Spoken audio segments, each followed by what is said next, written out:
I was recently having a conversation with someone about some of the difficulties that they personally were going through, aside from the pandemic and work-related things, but just personal health issues and things.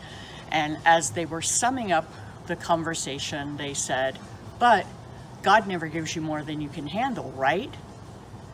And I paused for a minute and then I said, well, actually, I think God often gives us more than we can handle, but he never gives us more than he can handle.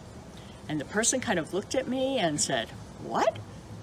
And I said, well, I believe that the Bible teaches that God has purposes for what we go through, but he never leaves us alone in going through suffering.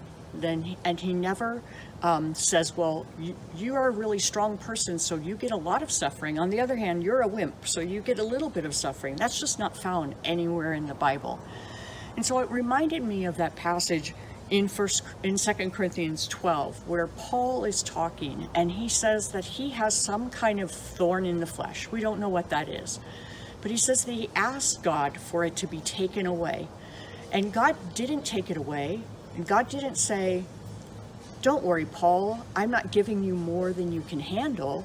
God's response was, "My grace is sufficient for you, for power is perfected in weakness."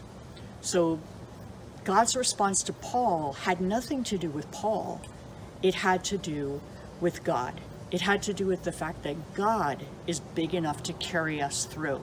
It had to do that with the fact that often life is more than we can handle as human beings.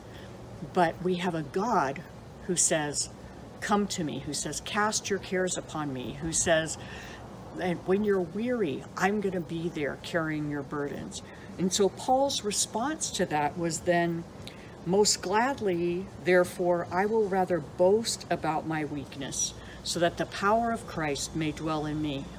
Therefore, I am well content with weaknesses, with insults, with distresses, with persecutions, and with difficulties, for Christ's sake. For when I am weak, then I am strong." So I would encourage you today, if you are laboring under that false kind of little thing that we say to each other, God will never give you more than you can handle, and you are just feeling like, what's wrong with me? Because obviously God has given me more than I can handle. I can't handle this. I'm feeling overwhelmed. I'm feeling discouraged. I'm feeling depressed. Keep in mind that that's not the teaching of Scripture. The teaching of Scripture is that we have a big God who can handle anything that he takes us through. And he promises that he will walk with us day by day, and we can trust in him.